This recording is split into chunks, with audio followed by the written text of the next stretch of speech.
Light different होती है सन की, सूरज की लाइट जो है, और वो 12 बजे डिफरेंट हो जाती है, 3 बजे डिफरेंट हो जाती है। तो इसके थ्रू जो है वो तमाम कैमरे के अपर्चर और लाइट, वो सारी चीज़ें यहाँ से कंट्रोल की जाती हैं।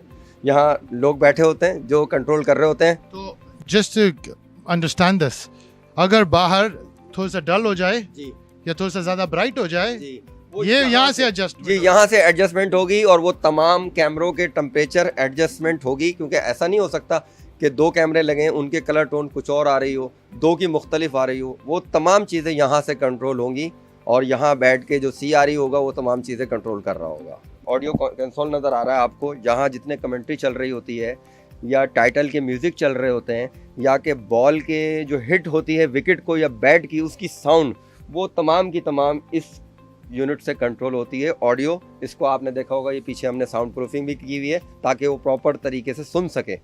तो ये तमाम ऑडियो है जो यहाँ से कंट्रोल करता है किसी भी स्पोर्ट्स के, क्रिकेट मैच का या फुटबॉल का या हॉकी का। तो आप ये मुझे बताइए सैयद भाई, अभी तक कौन से मार्केट्स, इंटरनेशनल मार्केट्स में आपने इसको इंट्रोड्यूस किया है? हम अभी ये लेकर आए हैं पाकिस्तान में। इससे अलावा ये है कि दुबई में हमारे जो स्पोर्ट्स के इवेंट होते हैं, दुबई में हमारी कंपनी काम कर रही है, वहाँ भी हमारे ऑफिस हैं, दुबई में हम इस्तेमाल कर रहे हैं इसको। लेकिन अब हम चाहते हैं कि इसको पाकिस्तान में इस्तेमाल करें। उसकी वजह ये है कि जो इंटरनेशनल ब्रॉडकास्टिंग रूल्स हैं वो यहाँ कोई भी फॉलो नहीं कर सकता, और हमारे जो CEO हैं फैसल रफ़ीउद्दीन साहब, हमने उनसे कहा कि आप पाकिस्तान में ऐसी चीज़ लेकर आइए ताकि हम पाकिस्तानी अपनी ब्रॉडकास्टिंग करें। हम किसी और मुल्क से या किसी और ऐसी कंट्री से जिससे हमारे मामलात अच्छे ना हो, हम वहाँ से क्यों ये चीज़ें मंगवाएं। हम खुद पाकिस्तान में अपने स्पोर्ट्स के जितने भी इवेंट हैं वो हम कवर करेंगे। और सबसे बड़ा इसका बेनिफिट ये है कि हमारे जो यूनिवर्सिटी और कॉलेज में जो मीडिया से रिलेटेड जो स्टूडेंट्स हैं, उनके लिए एक बड़ा अच्छा मौका है इस पे ट्रेनिंग करने का। तो वो हम आगे चल के आगाज़ करेंगे, तो हम यहाँ पर ट्रेनिंग भी इसकी देंगे यहाँ पर, कि जो बाहर मुल्कों में जाके लोग ट्रेनिंग लेते हैं वो हम पाकिस्तान में प्रोवाइड करेगा नेट सेट। Very good.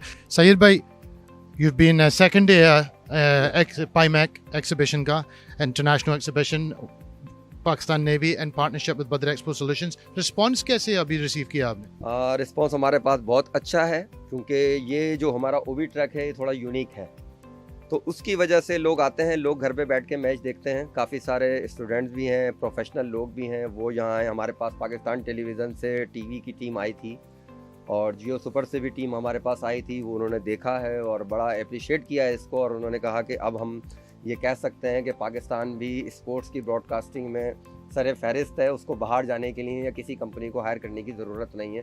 तो बहुत अच्छा फीडबैक है हमारा।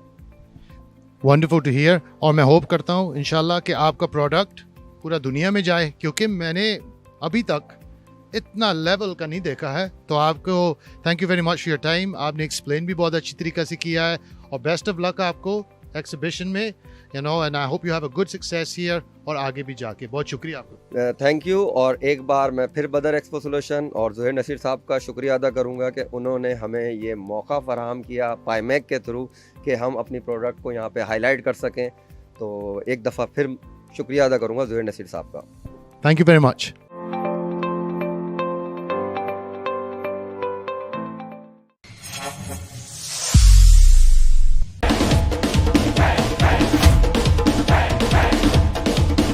छक्कों की बरसात करनी होगी। खेल की क्या दिल का विश्व नासिर बदार का यंग टैलेंट है, उनके लिए आज बड़ी फख्र की बात है, क्योंकि ऐसी शख्सियत यहाँ पर आई है जिसने टेनिस बॉल क्रिकेट को बहुत बड़ा फ़रोग दिया है।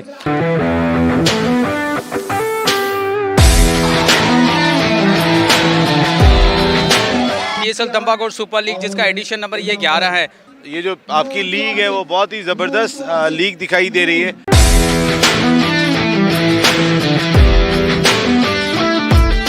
अगर डॉट बॉल होती है तो सुपर ओवर होने के चांस है, और अगर रन बन जाता है तो आमिर स्पोर्ट्स चैंपियन बन जाएगी। बॉलर आए, उल्टा बॉल, और चैंपियन बनी है, चैंपियन बन गई है।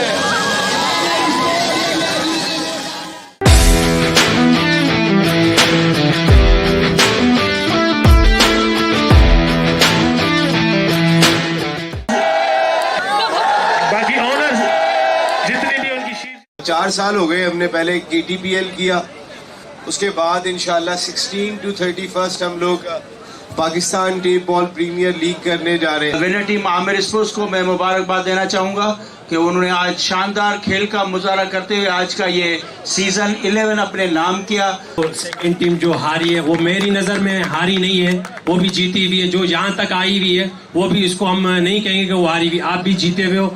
हमारे यहाँ पे जितनी आवाम यहाँ पे आई है, जहाँ इस इलाके के सारे लोग, आप सब लोग का बहुत शुक्रिया। और जो हमारी टीम आज यहाँ पे जीती है आमिर स्पोर्ट्स, इनके लिए जोरदार तालियां होनी चाहिए। बड़ा अच्छा मैच रहा। जिस तरीके से मैंने KTPL को स्टार्ट किया, Karachi tape ball premier league को, उसमें पूरे पाकिस्तान से मैंने उन सारे लड़कों को मेरिट पे लिया। इस टेप बॉल को मैंने पाकिस्तान के अंदर भी रजिस्टर्ड करा दिया और मैंने UK के अंदर भी इसको रजिस्टर्ड करा दिया। इंशाल्लाह हम इसको अपना नेशनल स्पोर्ट्स दुनिया के अंदर दिखा देंगे कि ये पाकिस्तान की 25 करोड़ आबादी का खेल है। अभी जो PTPL का गेम होने जा रहा है,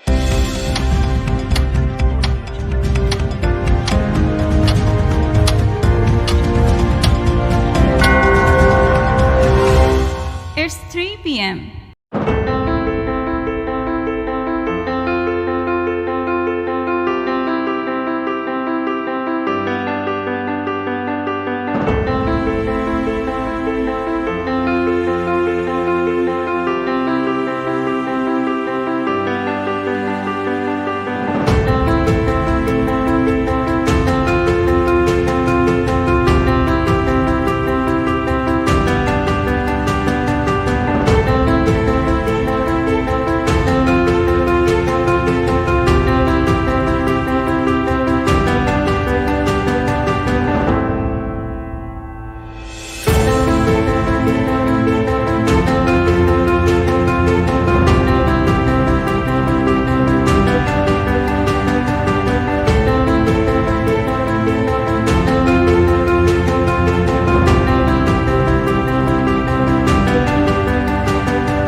Ladies and gentlemen, please welcome Mr. Najaf Malik Khan Chief Operating Officer of Sindh People's Housing for Flood Affectees, to speak on the important topic, Sindh People's Housing for Flood Affectees, world's largest housing reconstruction initiative. Mr. Najaf Malik Khan. Thank you very much, Ji, and a very good morning. It's an honor and a pleasure to be here to presenting the case of one of the largest housing reconstruction initiative post any climate-induced disaster in the world. So there were a few terms being taken by the previous colleague or the presenter who was here in terms of resilience, in terms of cybersecurity, in terms of information technology, and coming out of the sea to the land. We are the people who actually been working in terms of integrating all these technologies and of course advanced methodologies to carry out the largest development perspective projects in the world. So introducing world largest housing reconstruction program, that is Sindh People Housing for Flood Affectees. Next please. So basically giving you the background, in 2022, Sindh was devastated by unprecedented flooding. The precipitation remained there for around 2 months. The whole of the Sindh was, around 74% of the Sindh was inundated. It was calamity hit, it was actually declared as calamity hit, and 24 out of 30 districts were severely damaged in 2022 floods. Around population that was affected was around 12.36 million people. And as per the data validation carried out by Pakistan Army, by federal government and the government of Sindh, around 2.1 million houses were damaged or destroyed in this devastating event. We started with the initial financing of the World Bank. It was initially $500 million with co-financing for the government of Sindh share of around 150 million US dollar. But gradually, we actually have accomplished the total financing of around $2.1 billion as of date, including the support from Islamic Development Bank, from Asian Development Bank, and of course, a huge support from the government of Pakistan and government of Sindh also. In addition to that, we have got grant financing from the UN agencies. In terms of the largest player that has given us the grant financing is UNIDO and EU. And we are currently having discussions with European Investment Bank also for the provision of around 115 million euros. So financially and scalably in both cases, this is one of the largest initiatives which was actually spearheaded by the government of Sindh. Now, actually, what were the factors actually which supported the mobilization of such a huge financing within the time frame of 2.5 years was basically the transparency, the efficacy of the system, and the team that was working behind in actually reconstructing 2.1 million houses in a very short duration of time. Previously, we had these experiences in Pakistan. In 2005 earthquake, probably one of our colleagues, few of our colleagues might have heard about it. Then it was 2015 Nepal earthquake. And these two major initiatives collectively, the housing reconstruction program was around 1.6 million around. But only in Sindh, we are working at around 2.1 million housing. So if you look at the factors which actually supported the program, we have got 3 bigs out of the 4 bigs as of audit firms. PwC is our external auditor. KPMG is internal auditor, and Ernst & Young is basically project implementation and support consultant. So each and every transaction is being accounted by 3 large auditors in addition to the audits that are being carried out by the government of Pakistan also.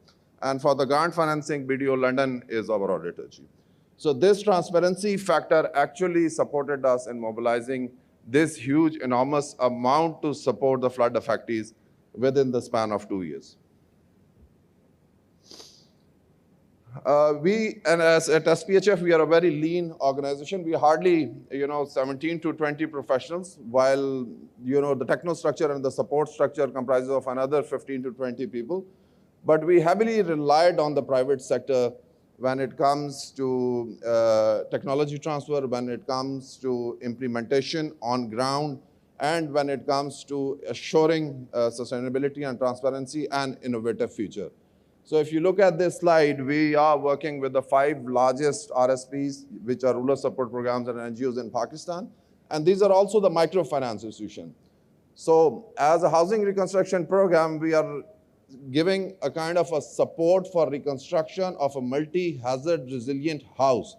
If you look at the history of Sindh, the Sindh have been affected in 2010 due to riverine flooding, 2011 due to precipitation, 2014, 2015, 2018, and then again in 2022.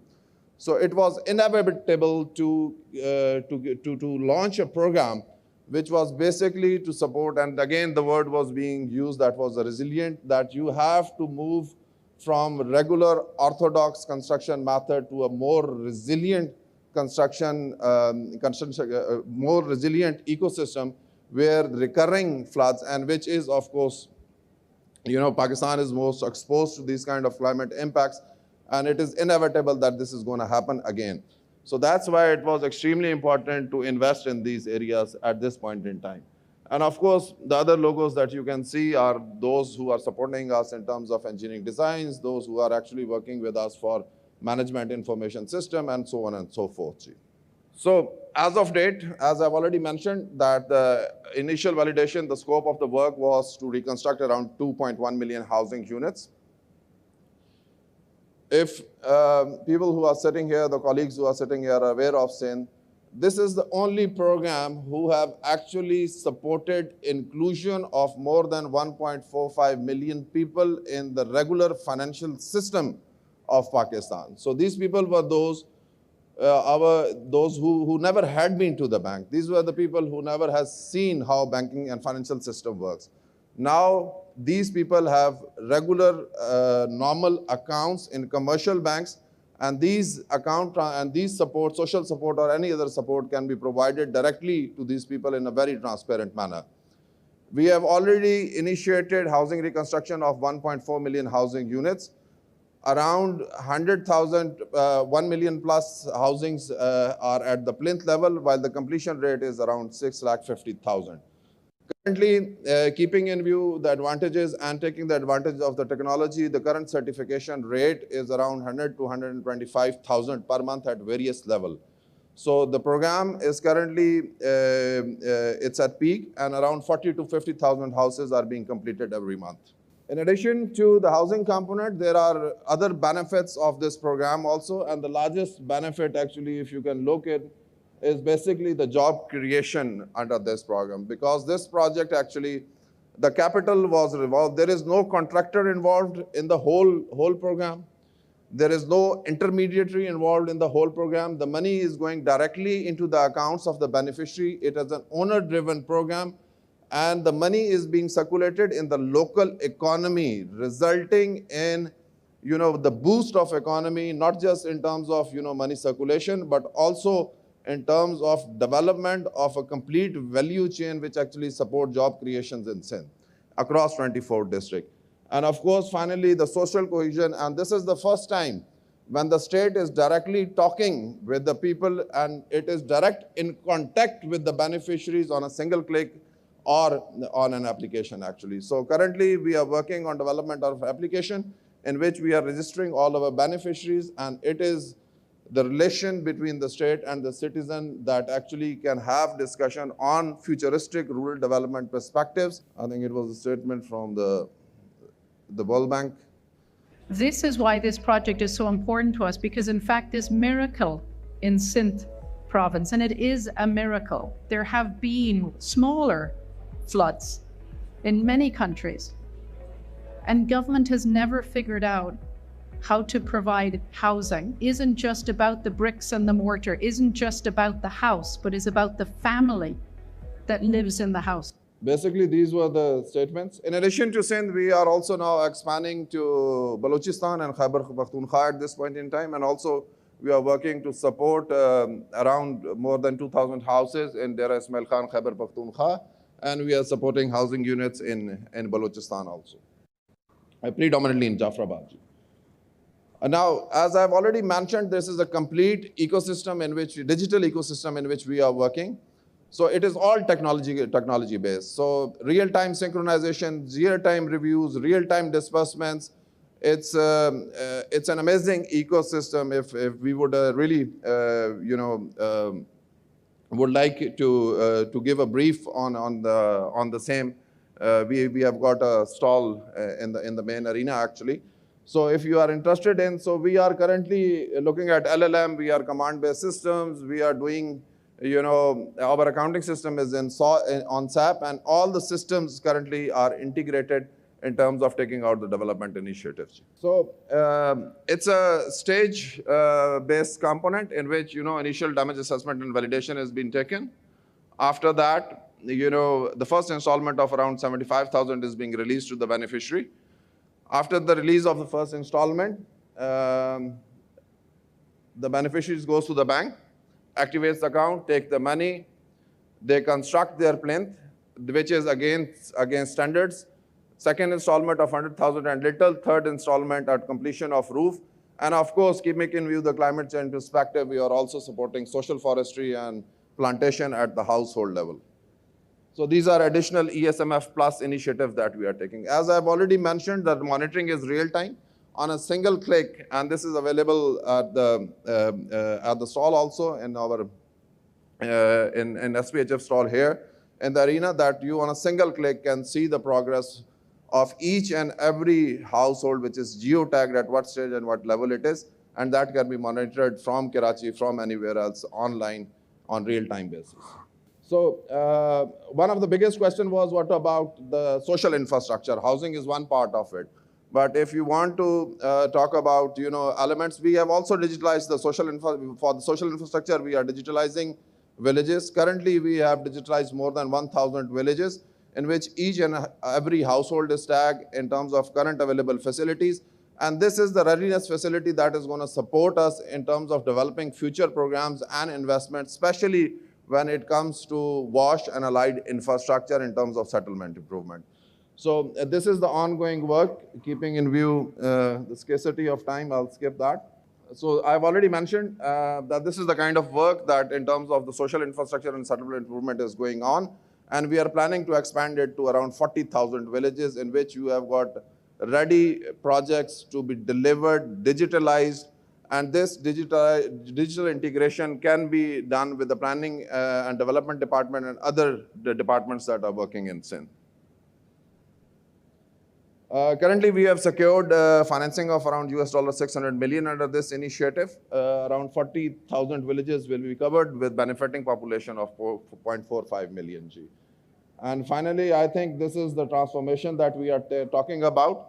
So this is where the people were living post pre-flood, and this is the transformation that is happening in Sindh as of date today.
Thank you once again, Ji. It was a pleasure being here and an honor being here, Ji. Thank you very much.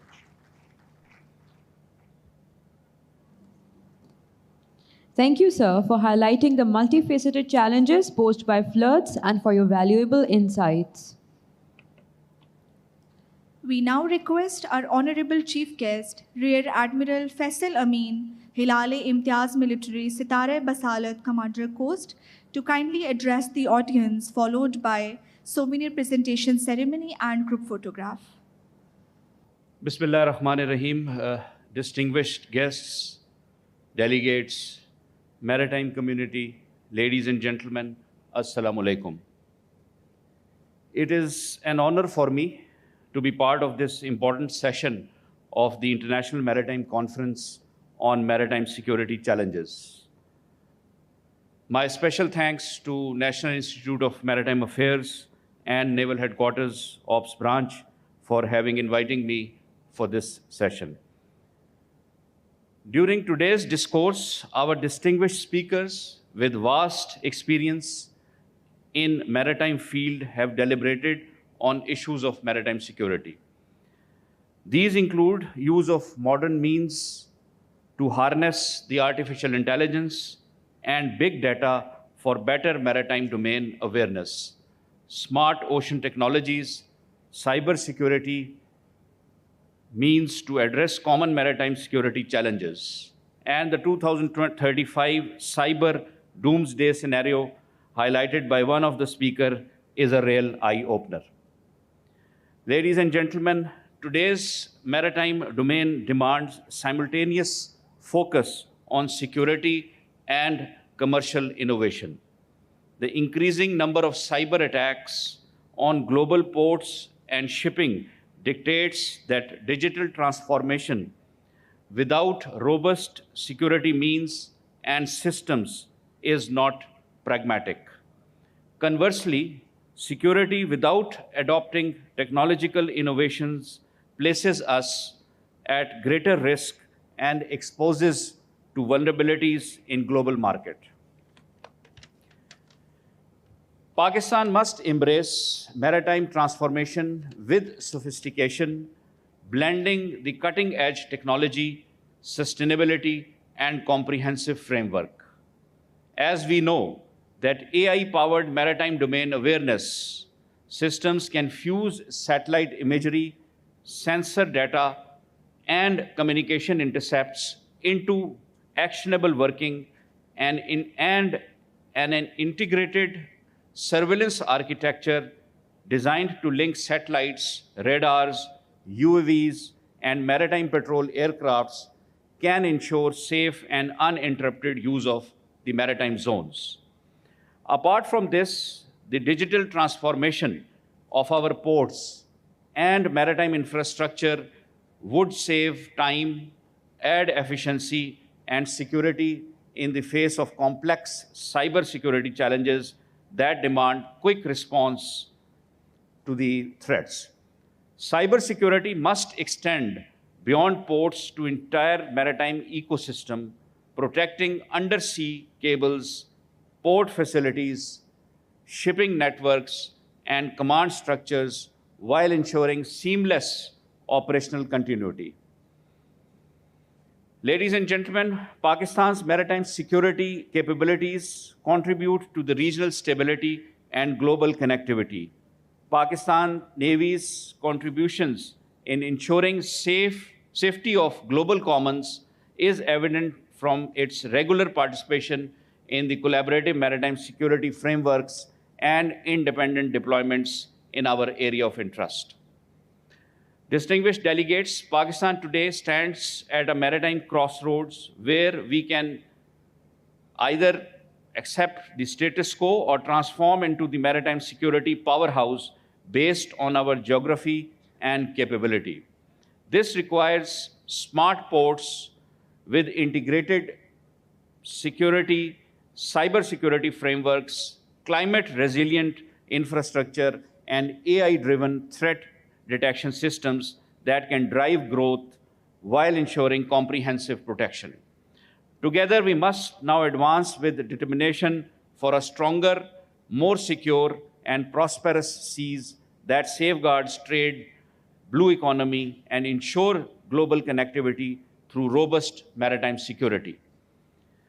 In the end, I extend my sincere appreciation to all the distinguished speakers and panelists whose valuable insights have enriched this forum and highlighted issues which concern us all. I must pay tribute to the Ministry of Maritime Affairs, Pakistan Navy, and the National Institute of Maritime Affairs for gathering the maritime community and conduct this conference. I thank you all and Pakistan Navy. Pakistan Zindabad. Thank you, sir. We request our honorable chief guest to kindly remain on stage so that we can move forward with souvenir distribution ceremony. We request Rear Admiral Javed Iqbal, Hilal-e-Imtiaz Military, to please come on stage and join our honorable chief guest for presentation of souvenirs to our distinguished speakers. I invite Mr. Bilal Khan Kakar.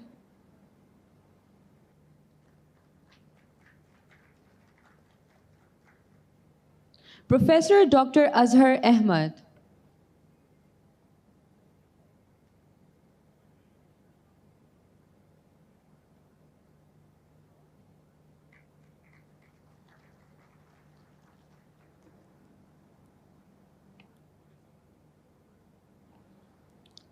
Rear Admiral Dr. Nasser Ikram, Hilal-e-Imtiaz Military, retired.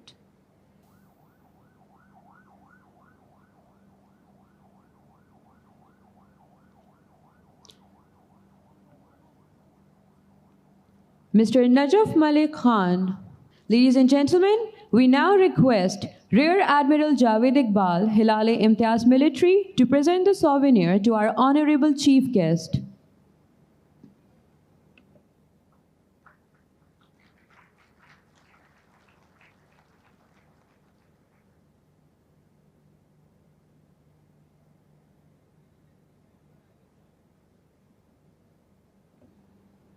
I request all the esteemed speakers to join honorable chief guest for a group photograph.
बदर expo की तरफ से जो है एक अच्छा हमें platform मिला हुआ है IEEE फेयर का, जिसके अंदर हम लोग अपने डिफरेंट प्रोडक्ट्स को जो है शोकेस करते हैं।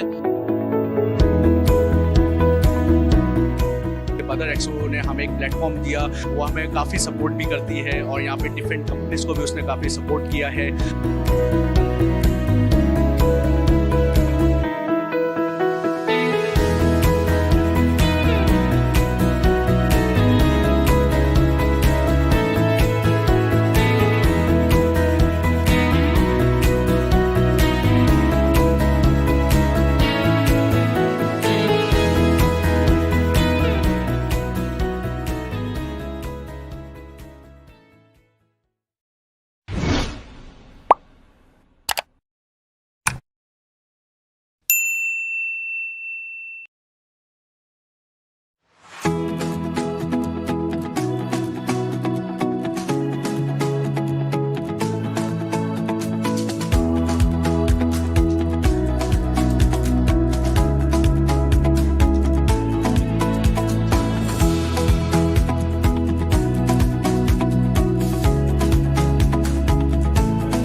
Thank the dignitaries and all the guests, the sponsors, the exhibitors who have been with us through the years and have made this event possible.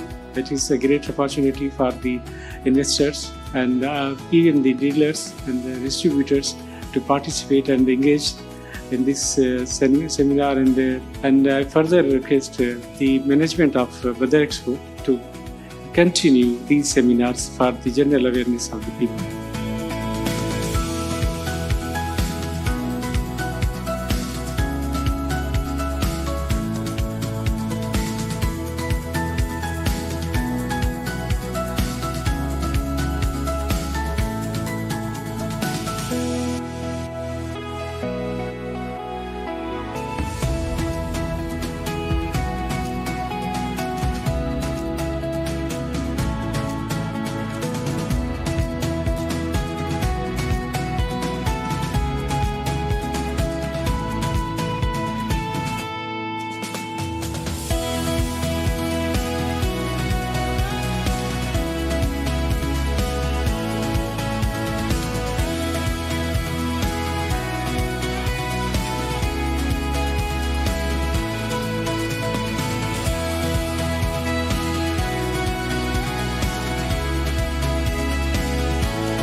Ladies and gentlemen, please welcome Commodore Ehsan Ahmed Khan, Sitare-e-Imtiaz Military, Deputy President, Maritime Center of Excellence, Pakistan Navy War College, Lahore.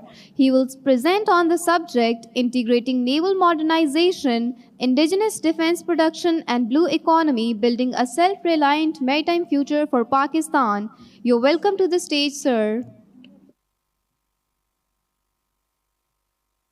Vice Admiral Ahmed Saeed, Hilal Imtiaz Military, distinguished delegates, ladies and gentlemen, Assalamu alaikum. It's indeed an honor for me to be on this podium today, and my greatest gratitude to the President Nima, both incoming and outgoing, having given me this opportunity to stand here on a very important forum where the maritime future of our country is being discussed threadbare, and where the convergence of industrial and economic aspiration comes to a place from where we can draw our decisions for future as well. Ladies and gentlemen, throughout the history, the seas have not only connected continents, but also shaped civilization. From Phoenician traders to British admirals, the story of global power is, above all, the story of sea power. As an American historian and strategist, Alfred Theron argued in the influence of sea power upon history. He said, and I quote, "Control of the seas through commerce, naval capacity, maritime industry determines the rise and fall of nations." His English counterpart, Sir Julian Corbett, later expanded this vision and asserted that command of the sea is as much about sustaining trade and logistics as it is about projecting force. Ladies and gentlemen, these insights remain strikingly relevant for Pakistan today. With 1,000+ kilometers coastline, access to the Arabian Sea, and proximity to the world's busiest waterways and choke points, like the Strait of Hormuz and Bab el-Mandeb, maritime strength is not a luxury, but a strategic necessity for Pakistan.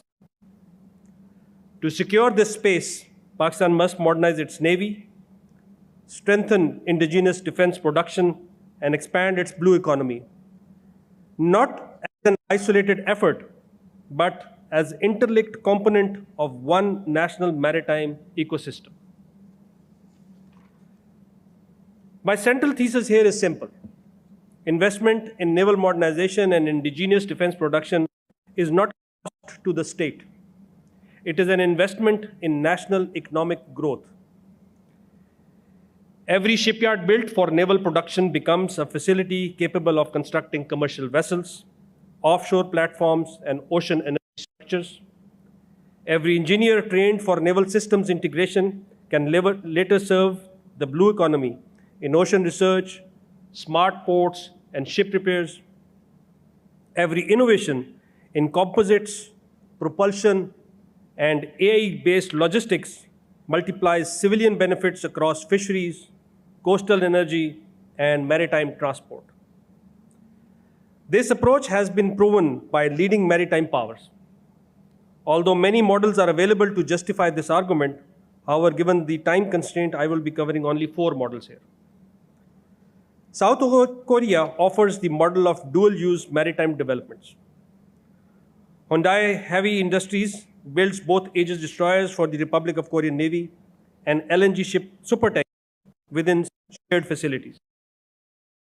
Hanwha Ocean, formerly called as Daewoo Shipbuilding and Marine Engineering, produces KSS-2 and KSS-3 submarines, while also designs commercial carriers, advanced propulsion, and automation systems. Korea Research Institute of Ships and Ocean Engineering develops autonomous vessels, green propulsion, and underwater robotics for both naval and civilian markets. Turkey's success story is equally enlightening. Its national shipbuilding vision targets both defense and self-sufficiency and maritime export growth. Companies like STM and ASFAT, operating under the hybrid public-private framework, produces frigates, corvettes, submarines, and logistic ships while supporting commercial shipbuilding and port logistics. The same engineers who design naval systems also develop maritime softwares and port management tools. China institutionalized integration through its civil-military fusion strategy. China State Shipbuilding Corporation, now merged with China Shipbuilding Industry Corporation, builds PLA Navy ships alongside LNG carriers and container ships. Subsidiaries like Hudong Zhonghua and Dalian Shipbuilding operates as dual-use facilities serving both PLA Navy and global clients. The China Ocean Engineering Shanghai Company and Sanya Deep Sea Science and Technology Center links ocean energy, deep sea exploration, and naval oceanography. India's dual policy of Atmanirbhar Bharat and Sagarmala links self-reliance and blue economy growth. Mazagan Dock Shipbuilders, Garden Research, and Goa Shipyard produces naval and commercial crafts.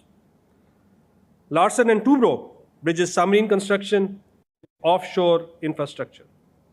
However, ladies and gentlemen, to realize such an integration, Pakistan must first confront its structural challenges. Pakistan's maritime industrial ecosystem at best be described as fragmented and suffers from structural and operational challenges.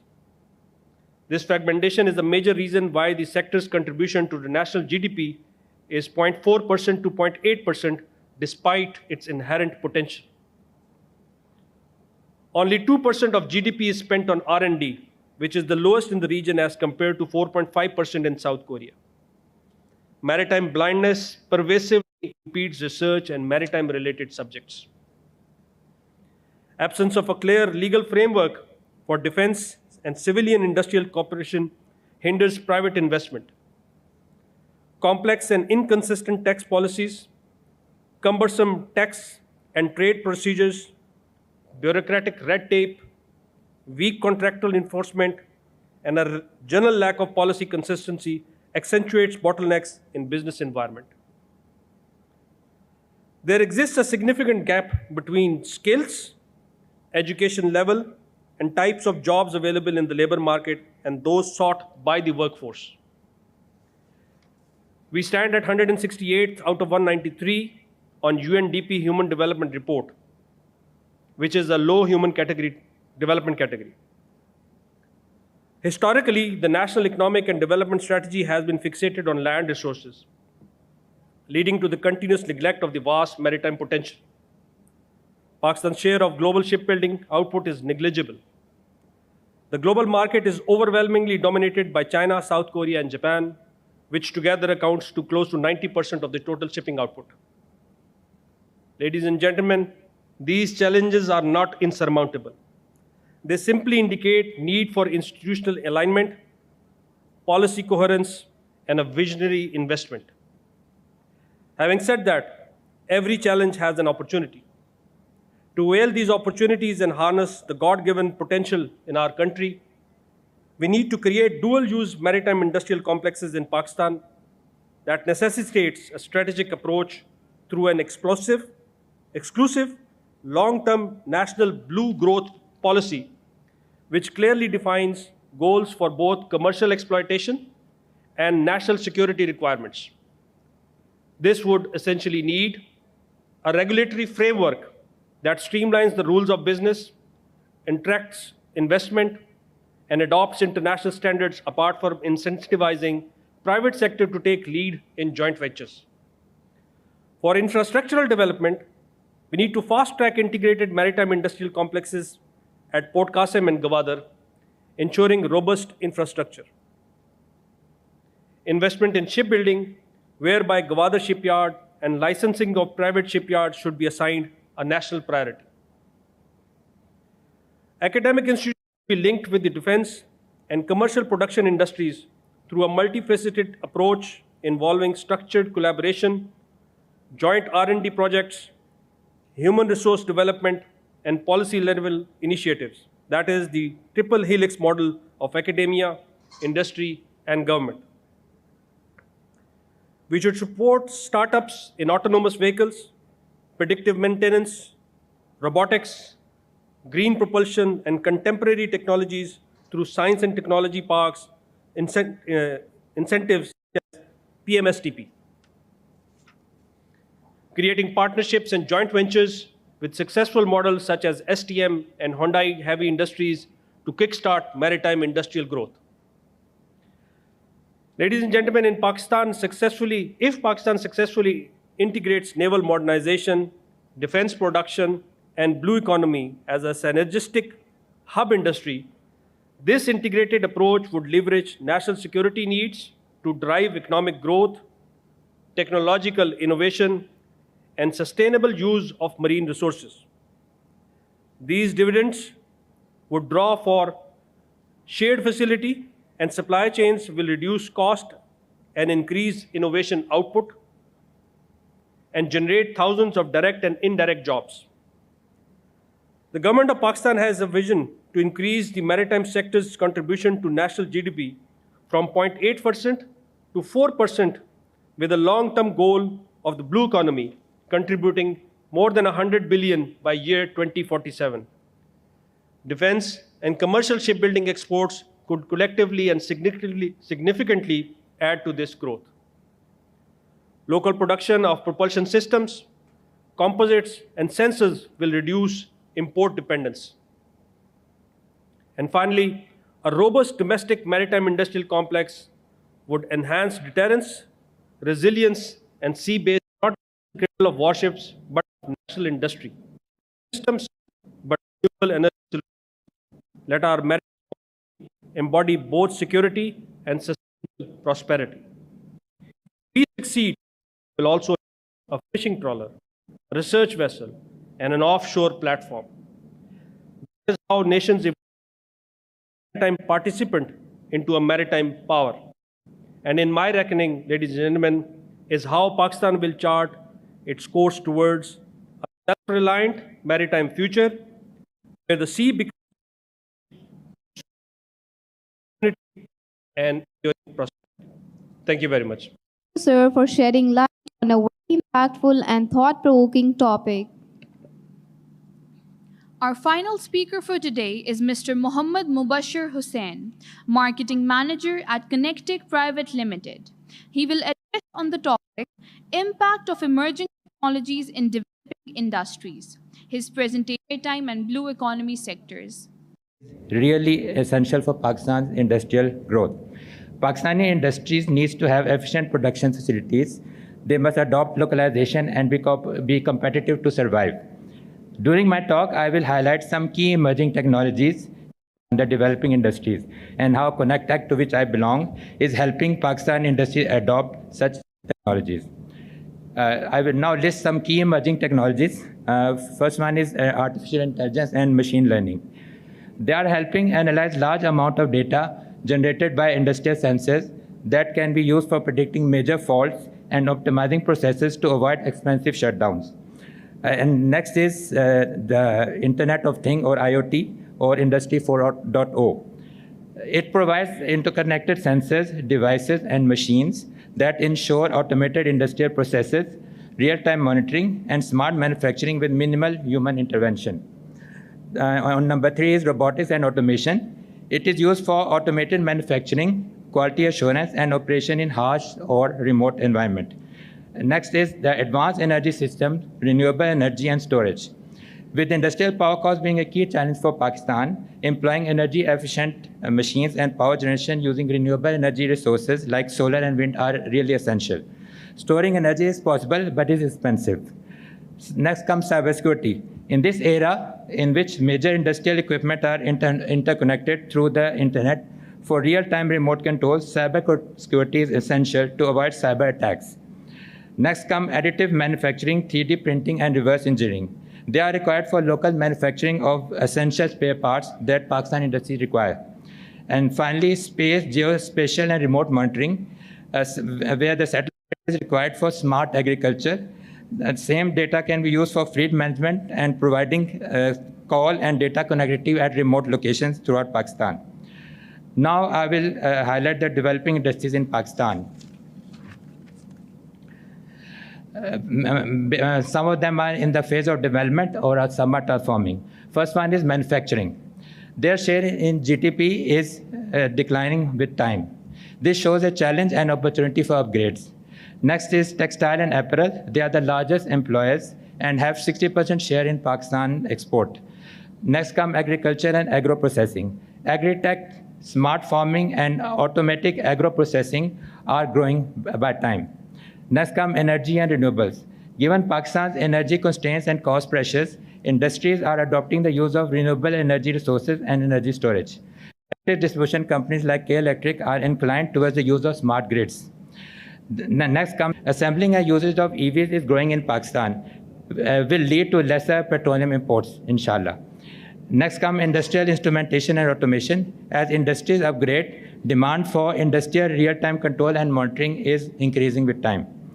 And finally, maritime, marine, and blue economy. Given primary focus, industries offering maritime, ports, shipbuilding, and offshore infrastructure building services are also developing. Now the main topics, the impacts of emerging technologies. And I will give some concrete examples to explain how emerging technologies can impact the developing industries. Number one is manufacturing and textiles. Like I mentioned, IoT, or Internet of Things, and sensors and automation solutions can reduce downtime, improve yield, and enable predictive maintenance. Agriculture and agro-processing.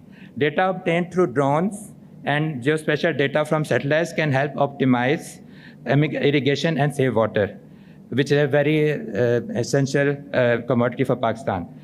Reduce fertilizer and pesticide usage and ensure optimum crop health. Energy systems.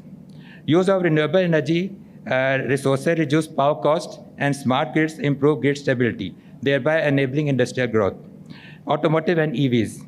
Energy efficient and locally manufactured BLDC motor drives, power electronic systems, battery system, and their optimum system integration assist the localization efforts of industries. Reducing dependence on expensive imports. Maritime, marine industries. Digital twins, automation, remote monitoring, and predictive maintenance is made possible. Now I will highlight the contribution of ConnectTech, to which I belong. ConnectTech, which is assisting developing industries of Pakistan in adopting the emerging technologies. ConnectTech specializes in developing, co-creating, and commercializing advanced and emerging technologies with a focus on industrial, agriculture, biotechnology, and health sciences. Some major capabilities are instrumentation and control, calibration services, condition monitoring, digital control system design, robotics and automation, 3D printing, and reverse engineering. Services offered include on-site heavy equipment calibration, failure analysis, design and fabrication of industrial plant components, enabling industries to raise quality and reliability locally. ConnectTech can also have industries move from reactive to predictive maintenance and assist with localizing critical components like motor drives and spare parts.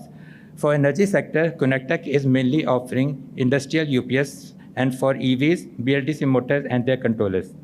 For maritime applications, Connecta can offer instrumentation and control, condition monitoring, and automation services relevant to shipbuilding, port maintenance, and offshore installation.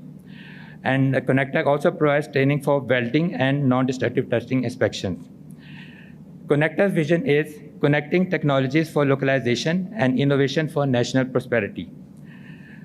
And at the end, I'll encourage you to identify any one core area in your organization where an emerging technology could yield significant benefit and deploy a pilot project. And I will end my presentation. I am confident that by embracing emerging technologies and supporting developing industries, Pakistan can accelerate its industrial growth, create more jobs, and reduce import dependence. Thank you. Thank you, sir, for emphasizing the transformative role of emerging technologies in driving industrial innovation and strengthening maritime economic growth. We now request our Honorable Chief Guest, President NEMA Vice Admiral Dr. Ahmed Saeed, Hilale Imtiaz Military, to kindly address the audience, followed by a souvenir presentation ceremony and a group photograph. Bismillahirrahmanirrahim. May the blessings of Allah be upon you.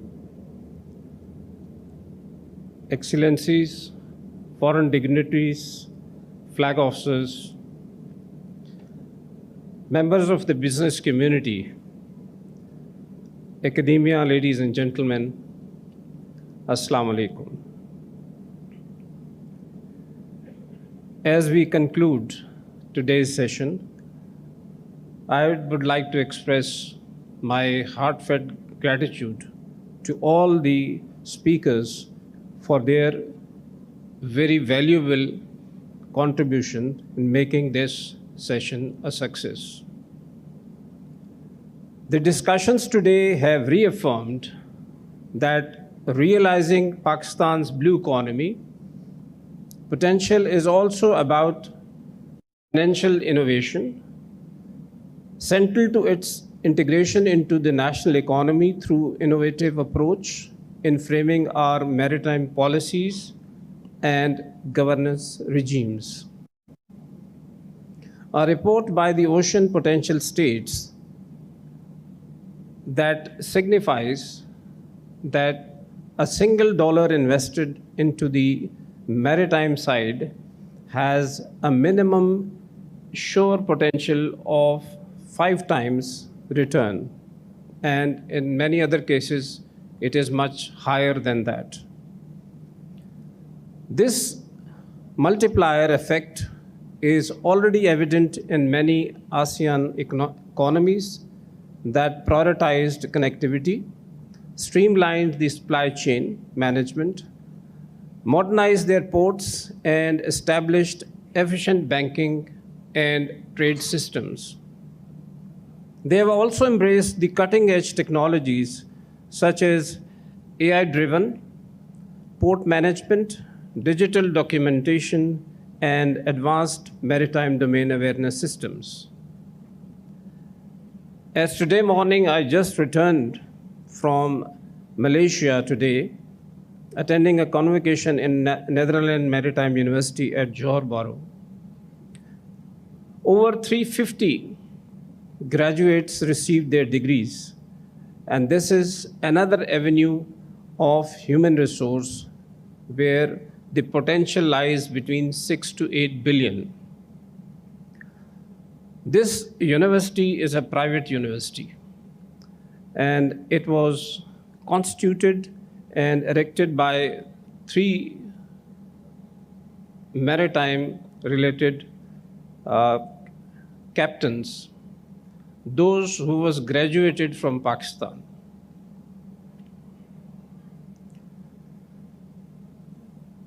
And you can imagine that the contribution of Malaysian maritime industry into their overall GDP is around 40%. And where do we lie is 1.5%. So we have heard strong calls for reforming our financial frameworks improving investors' confidence, and adopting new instruments such as blue bonds and dedicated blue economy funds to mobilize capital for the maritime growth. The creation of a Maritime Chamber of Commerce and Industries is another timely step in this direction, aimed at reinforcing and fostering a stronger climate of trust and investment across the entire spectrum of maritime field.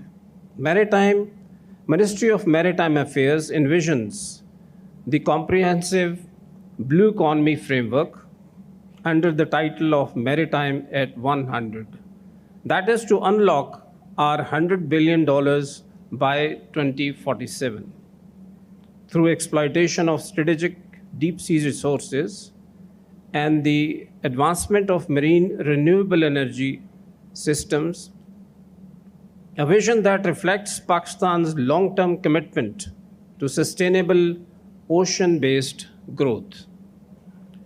What Pakistan needs the most is, at the top, is the political will and a vision that connects ports to the communities and positions Pakistan as a country, a credible maritime nation. The way forward lies in aligning our maritime economy with the global best practices of supply chain management, building investors' confidence through transparency and pursuing long-term strategies. Similarly, encouraging greater focus on integrating maritime technologies and defense innovation can also play its due role. To realize this, financial mechanism must be modernized, domestic investment expanded, and dedicated resources directed towards the ports, logistic, fisheries, tourism, and coastal developments. This will only happen when the local investors and the business community sees the maritime domain as a high forum frontier.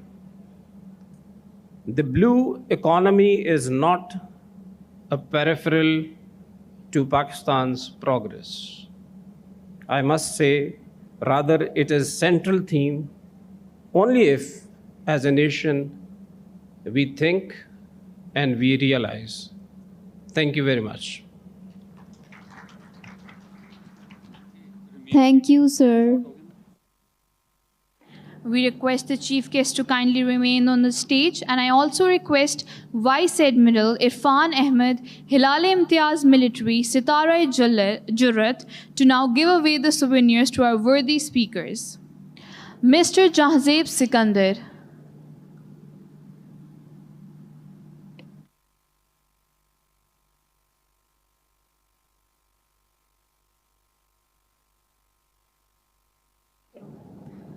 Commodore Ehsan Ahmed Khan, Sitara-e-Imtiaz Military.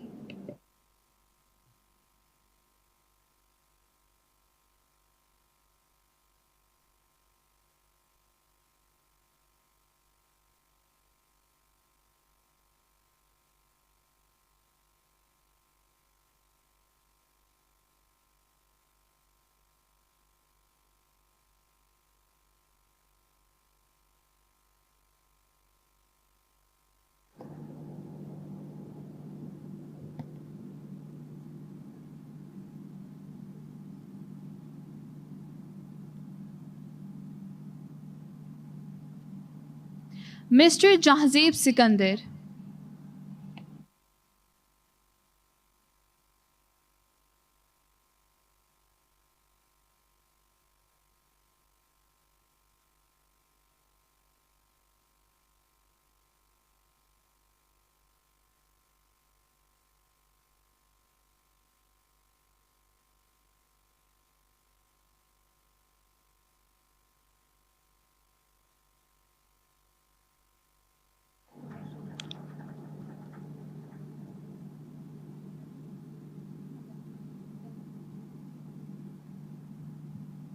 Mr. Muhammad Mubashir Hussain.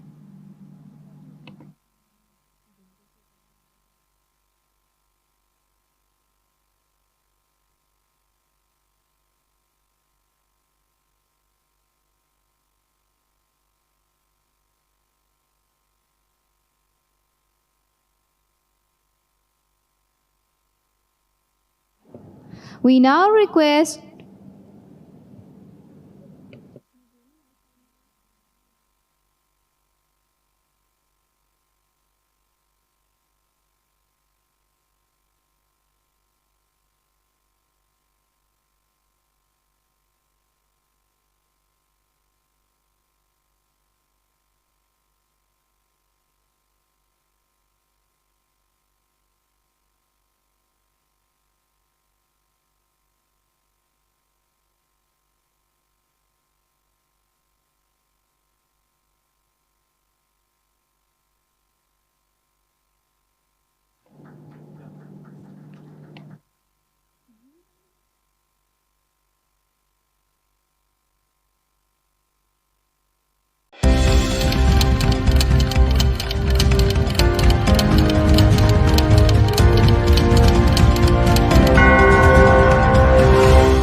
It's 4 p.m.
एक बदर expo की तरफ से जो है एक अच्छा हमें प्लेटफॉर्म मिला हुआ है IEEE फेयर का, जिसके अंदर हम लोग अपने डिफरेंट प्रोडक्ट्स को जो है शोकेस करते हैं। बदर एक्सपो ने हमें एक प्लेटफॉर्म दिया, वो हमें काफ़ी सपोर्ट भी करती है और यहाँ पे डिफरेंट कंपनीज को भी उसने काफ़ी सपोर्ट किया है।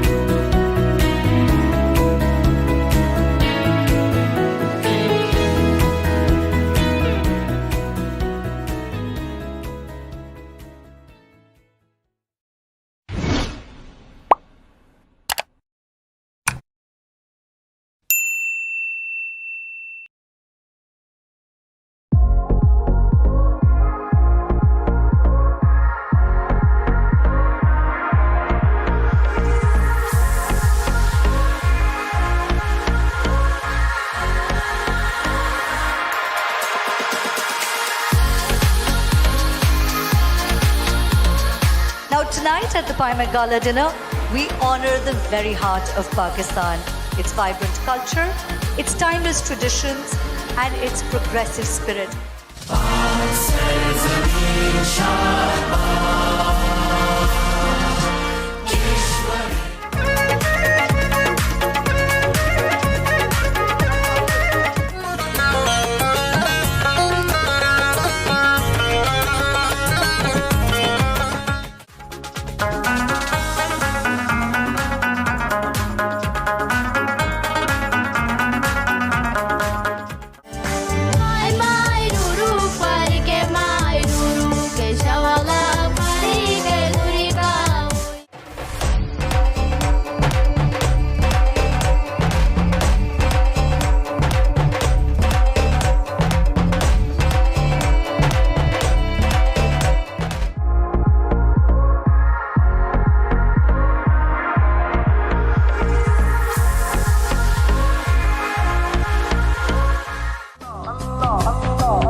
साकू ढोल मनावना है, साकू यार मनावना है, ओ भावे सिर दी बाजी लग जावे, ओ भावे सिर दी बाजी लग जावे। ओ लाल मेरी पत रखियो बाला झूले लालन, ओ लाल मेरी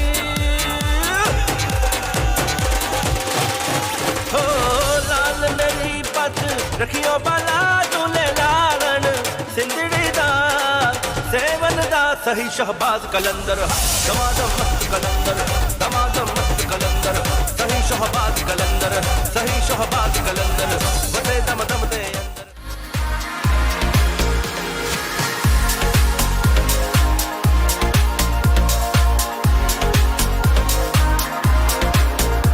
On behalf of Badar Expo Solutions and Pakistan Navy, I thank all of you for being here tonight.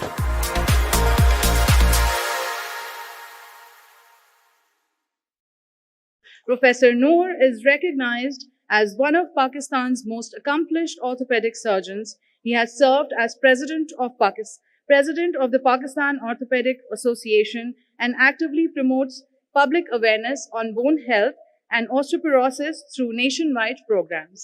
Thank you for joining us today. I would now like to introduce our panelists.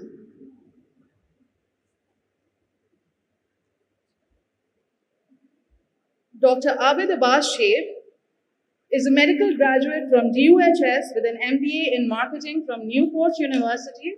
His career spans clinical practice, pharmaceutical leadership, and healthcare consulting as the Organizing Secretary of Healthcare Expo 2025.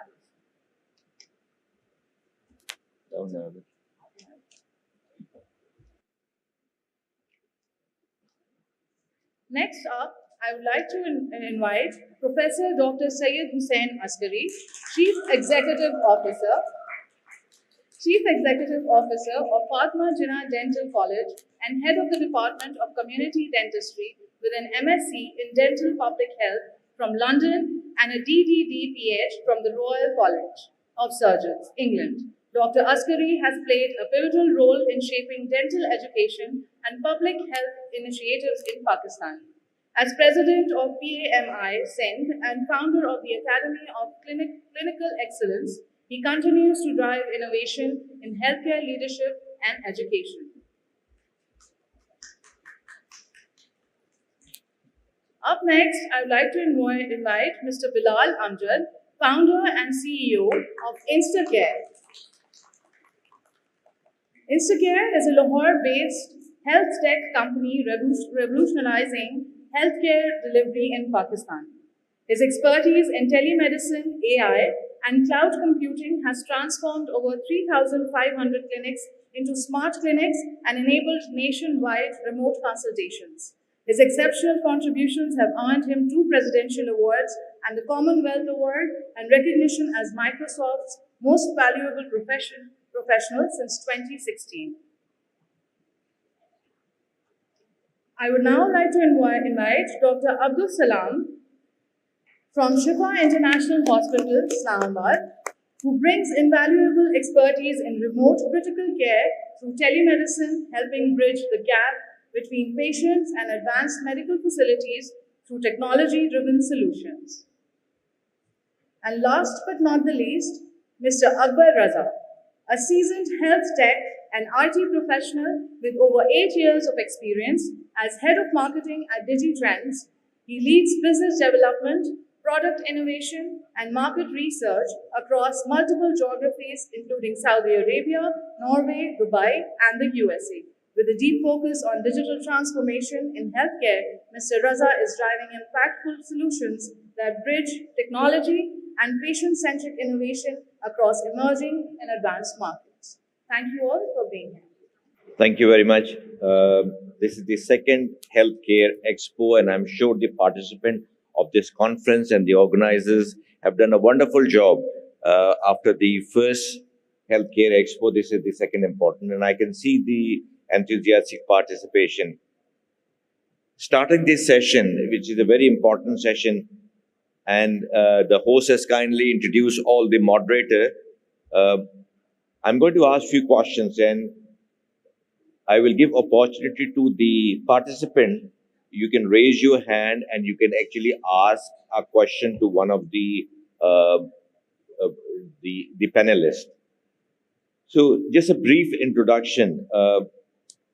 Healthcare delivery is a responsibility of government. That's a basic thing. Education and healthcare delivery. Unfortunately, I don't need to tell you that the government, whether provincial government or the federal government, have failed miserably in delivering the basic thing, education and healthcare delivery. And if you look at it, what is their priority? What is the budget allocated to healthcare delivery and education? And it will be, obviously, if you know the real figure, it will be very, very demoralizing. And even the low budget that has been allocated, how much is actually used in healthcare delivery in the hospital and coming to the patient is also a very sad story. So this responsibility is taken by charitable organization and private sectors, and now the AI and telemedicine taking the responsibility of providing healthcare to the remote area of different cities and of Pakistan. For you sitting here, the important pillars of healthcare delivery are human resource, whether it be a doctor, whether it be a nurse, whether it be a paramedical or a physiotherapist. All of them play an extremely important role. Number 2 is infrastructure. It could be in the form of clinic, it could be in the form of ICU, operation theater, wards. The third important pillar is pharmaceutical. That yes, you have made a diagnosis, You know what is the problem, whether it be a malaria, whether it be diabetes or hypertension. You need to give treatment, and if pharmaceutical ingredients are not available, accessible to the patient, then this exercise of making diagnosis will be futile. The fourth important pillar is medical device. And according to WHO, there are 2 million medical devices. So if any of the 4 pillars are absent, healthcare delivery is almost impossible. But then infrastructure is not there. How, and this session comes to play that infrastructure is deficient, and to improve to international standard, it will take ages, and we cannot wait for ages for infrastructure to be developed. How can we provide acute emergency care? And this is what this session is all about. So, I'll start my question with the doctor on the panel, Dr. Abdul Salam sir. Dr. Abdul Salam, you've graduated from Dow Medical College. You've had the privilege of doing internal medicine from USA and then a board for emergency medicine. And he decided to come back to Pakistan. And the skill that he has learned there, he's implemented it by joining Shifa International Hospital, developing the accident and emergency department, getting it recognized by the College of Physician and Surgeon, and then promoting this concept across Pakistan, whether it be in trauma center or Aga Khan University Hospital, Liaquat National Hospital. We were just talking to you that chest pain, when a patient comes have a chest pain, it is very important that he comes to a center and a diagnosis is made, whether it is a heart attack or it's gastritis, because the prognosis of both of them are entirely different. Another aspect, Dr. Abdul Salam, is stroke, जो फालिज कहते हैं. And early diagnosis is very important. And there are many reasons for strokes, and the treatment is entirely different. Dr. Abdul Salam, tell us about the management and diagnosis and what role you have played in this. Okay, Assalamu alaikum everyone. And I'm very glad to be here and talking about telemedicine, which is one of the areas that is developing in Pakistan. And when in the COVID era, we realized the real importance of telemedicine. And I will give you a couple of messages that are very, very important. As Dr. Shahid Noor is one of my senior from Dow and a very revered physician. So plenty of people are inspired by his work. But let me tell you more about telemedicine in just a few minutes. I'll give you a couple of scenarios. One of them is explained by him. A chest pain patient comes to the emergency department. It could be any time of the day, maybe 2 o'clock at night. And one of the junior doctors is working over there, and probably he has never seen a chest pain patient like that before. This is the usual story of Pakistan, and that was the reason that we have asked the CPSP to have emergency medicine as a discipline for training. So this physician at 2 o'clock in the morning, what kind of resources he can gather at that point in time? So the telemedicine helps at that point in time. He can call his senior, who may be like sleeping at his home comfortably, and all he has to do is open up his device, look at the ECG and tell him what is next to be done. And if this patient needs to go to the cath lab, at least those 15, 20, 30 minutes that this physician will take coming from home to the hospital will be saved. This patient will be prepared for the cath lab, and the doctor will arrive on time. This is one of the aspects of telemedicine. So the distance should not be the deciding factor of the fate for that particular patient. The same thing goes for the stroke patients. If the patient is having a paralysis or a stroke, and if he happens to come to the hospital where maybe it's in the middle of the night, or maybe the neurologist has just gone home. Now, how are they going to make the decision about the TPA or things like that that can save this patient's life? That will again, telemedicine will come. So these two instances that I just gave to you would show that the telemedicine has a greater role. And I'm talking about the cities. I'm talking about the cities. And that's the second message. Telemedicine will make the healthcare cost effective.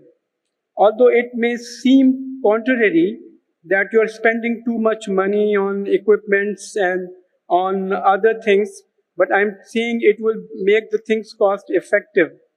And the reason for that is that the decisions that would be made by the telemedicine physician somewhere in the distance will save the patient's life. And so it's not going to cost a lot of money through disability or other things, or maybe the patient's dying because of the decision not made in time. So that time saved will be the financial gain for the patient, for the institution, for the country. So this is why I think telemedicine would be a real money saver, patient's life saver, and a lot of other things. I would stop over here. I have a lot of other things to do, but to answer your question, that's the thing that we have to work with. Thank you, thank you. There are audience. You know what are early symptom of stroke? Anybody who knows can give me one symptom. Raise your hand.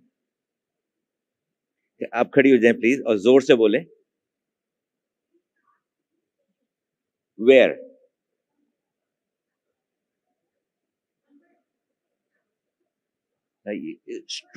Stroke तो फालिज की बात कर रहे हैं ना. Stroke नहीं, stroke है फालिज.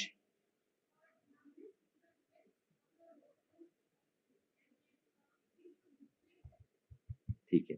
So early diagnosis is very important. Suspicion is very important. ठीक है ना. Let's move to another panelist, and a very popular panelist. My question will be addressed to Professor Raza Askari, and he is very popular among, Dr. Hussain Askari. Dr. Hussain, please let us know, how can AI ethically integrate into clinical decision making without undermining the clinical autonomy of patient and trust? So how can AI be used ethically, integrating into clinical practice, decision making, without undermining clinical autonomy or patient trust? Patient trust, right. Thank you very much. So this is a very interesting question, and this is a burning issue across the globe. As you know, that AI has taken over the world with a big bang, and it's the buzzword for any industry. However, with this kind of surgence of any technology, especially AI, which is a $1 trillion industry, there is a lot of questions, a lot of skeptical people who are asking some difficult question. And this is one of those difficult questions, that when we are implementing AI, will the ethical practices be maintained? The trust of the patient and the doctor relationship, how will that be ensured? And there are some other concerns about the data, which is part of some ethical treatment, that data has become valuable. Just simple data like which patient has what disease and what is the number of the disease and which area has which type of a drug selling in the market. This data has now become valuable. This is the new gold. Data is the new gold. So how can we actually protect our system from this, and how can we ensure ethical practices? So I think it is about time that the doctors wake up and they come out of the shell. They should stop thinking that AI is going to replace our jobs. That is not going to happen. The sooner you embrace AI, you understand its role, the sooner you will come up with policies and protocols and you will address the ethical issues first. So you have to become, I mean by you, that the doctors and the regulators have to become the people calling the shots. The shots in AI, especially related to healthcare, should not be called by the tech companies. It is the doctors and the dental or the medical fraternity that has to decide what to be implemented, what not to be implemented, what is ethical, where to stop, where not to stop. So these are the things that we need to wake up to, and we have to realize internationally a lot of laws, new regulation, new laws are coming up. If we talk about Pakistan, like your opening statement was the health budget. So let me tell you that the GDP, and there is some youngsters here, GDP is what your country earns on a total, the total figure of the income of your country. So only 0.8 to 0.9% of the GDP of Pakistan is spent on health, not spent, allocated. If you compare that to the US, it is 17%. If you compare it with UK or most European countries, it is somewhere between 15 to 12% of the GDP. Even a country like Bangladesh has a bigger health budget than Pakistan. So first we have to fix the core issues. How will we train so many doctors who will be well versed and then come to the level where they are actually deciding policies and protocols of how AI should be implemented, right? And I think AI, on the positive side, it has given Pakistan a second chance. ठीक है, पहला chance तो हमने sir खो दिया. जो आपने कहा कि what we have done, we have failed. If the government has failed, that means the people, the population, the voters have also failed. हमने आज जो यहाँ पर बच्चे बैठे हुए इनको हमने क्या दिया है? टूटी हुई सड़कें दी हैं, इंटरनेट कनेक्शन नहीं है. गाँव के तो छोड़ दें, कराची में भी जो ऑनलाइन लेक्चर लेते हैं वो प्रॉपरली नहीं कंडक्ट हो पाती हैं. तो हमने इनको क्या दिया है? ठीक है, नाउ द AI, क्योंकि once you are online, the technology that is available, the app that is available in the US and the UK is also available in Pakistan. हर गांव में अगर आपके पास इंटरनेट है तो आपको सेम टेक्नोलॉजी मिल रही है. आज आप क्या डिसीजन लेते हैं, इनको किस तरह ट्रेन करते हैं, ये जितना बड़ा ये एक्सपो हॉल है इसमें रोजाना 2000 बच्चे आना चाहिए, उनकी AI पे ट्रेनिंग होनी चाहिए. तब आपकी कैपेसिटी बिल्ड होगी, आप एक लेवल पे होंगे जहां आपकी लोग बात सुनेंगे, आप डिसीजन लेने के काबिल होंगे. And this is my message also, and this is my appeal to the people who are here, that at least take AI as a second chance and utilize it well. हमारे ये सारे मसले हल हो सकते हैं AI के through. AI is giving solutions which are cost effective. So this is my message, and sir, ethical issues can be addressed, but we have to become first of all educated, and we have to take the actions, and these problems can be addressed in time. Thank you, Dr. Hussain Askari. So AI is going to stay, and maybe robotic are going to take over as well. But without human support and guidance, healthcare delivery is not possible. So I will move on forward, and I'll now communicate with Bilal. Bilal Amjad, you have been instrumental. You are a CEO of Instacare, and you have transformed 3,500 clinic into smart clinic. So tell us that these are established clinic.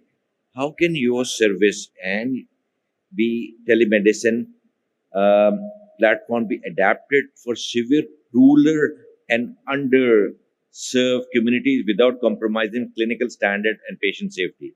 Yeah, so thank you so much, and Assalamu alaikum everyone. I'm Bilal Amjad, founder and CEO of Instacare. So before answering your question, I would like to elaborate what Instacare does.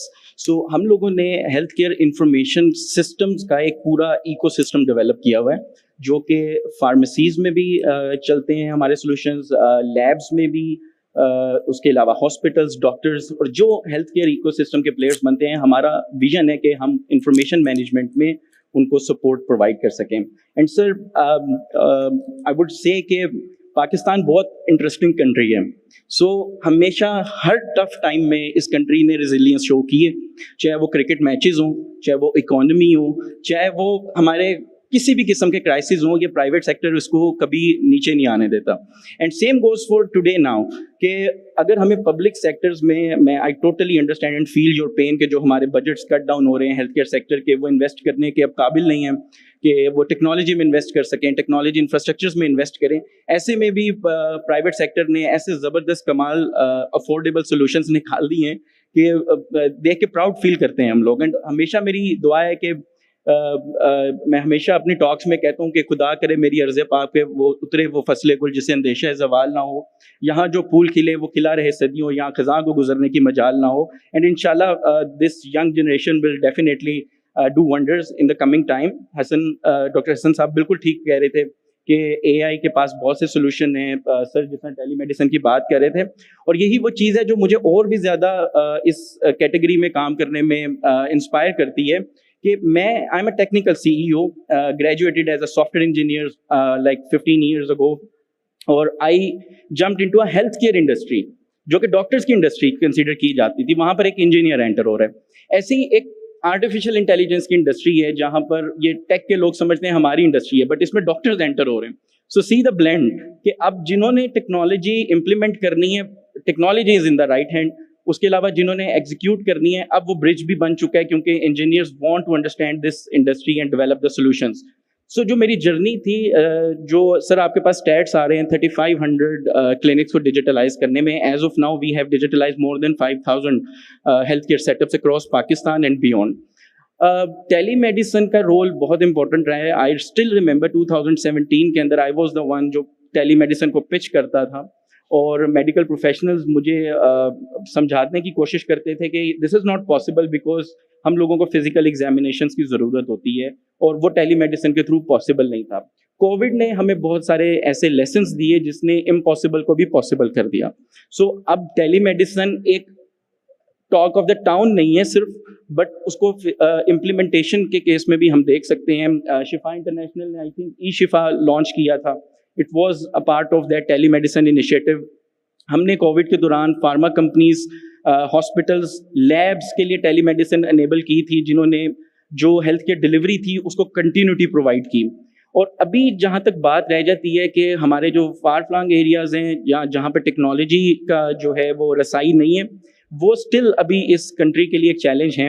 अगर हम बात करें villages की, तो it's not about कि technology कितनी accessible है, it's about कि वहाँ पर ट्रेनिंग कितनी है स्टाफ की. और फिर जो हमारे कुछ इश्यूज इस तरह के हैं कि जो पाकिस्तान की जो पॉपुलेशन, अगर उसकी आप डिवीजन देखें तो मोस्टली हमारी जो पॉपुलेशन है वो रूरल एरियाज़ में है, और जो हमारी अर्बन एरियाज़ हैं उनकी पॉपुलेशन थोड़ी कम है. बट अगर हेल्थ केयर सिस्टम्स को अंडरस्टैंड करें तो जो हेल्थ केयर रिलेटेड प्रोफेशनल्स हैं they are mostly in the developed cities, और वो आपके रूरल एरियाज़ में नहीं है. सो दिस मेक्स एक थोड़ा सा मुझे लगता है कि इसमें डिवीजन में, डिस्ट्रीब्यूशन में थोड़ी मुश्किल इस वजह से भी आती है कि उन एरियाज़ में टेक्नोलॉजी को इम्प्लीमेंट करने वाले लोग अभी कम हैं. एंड आई थिंक कि अब अगर हम ट्रेनिंग करें नर्सेस की, पैरामेडिक्स की, तो टेलीमेडिसिन की रसाई और भी आसान बन सकती है. आर्टिफिशियल इंटेलिजेंस हो या आपकी telemedicine, health care accessibility related technologies हो, वो तब तक अपना पूरा पोटेंशियल नहीं शो कर सकती जब तक उसकी एक्सेप्टेंस जो है वो अक्रॉस द कंट्री नहीं होगी. एंड आई थिंक इसमें एक बहुत इंपॉर्टेंट की स्टेप्स आ जाते हैं जो कि मुझे लगता है गवर्नमेंट कुछ ना कुछ करना चाह रही है, जिसमें फेडरल IT मिनिस्टर ने कुछ अर्सा पहले वन नेशन वन ID का एक कॉन्सेप्ट लेकर आए. आई रियली अप्रिशिएट दैट कि इस्लामाबाद की हद तक दे वांट के हर CNIC का मेडिकल रिकॉर्ड बन जाए. Good step, this should be implemented across Pakistan, जो कि अभी थोड़ा दूर लग रहा है. सिमिलरली अभी कुछ दिन पहले लाइक वेरी रिसेंटली जो डिजिटल डिवाइसेस रजिस्ट्रेशन पोर्टल बनाया गया. Now the thing that we all need to understand is कि ये पोर्टल्स या ये वन नेशन वन ID आपके इकोसिस्टम में किस तरह इंटीग्रेट होते हैं. इंटीग्रेशन के बाद ये जो हर डॉक्टर के हाथ में एक कंप्यूटर, एक इलेक्ट्रॉनिक मेडिकल रिकॉर्ड किस तरह पहुंचाया जाता है और वो पेशेंट के लिए कितना एक्सेसिबल होते हैं.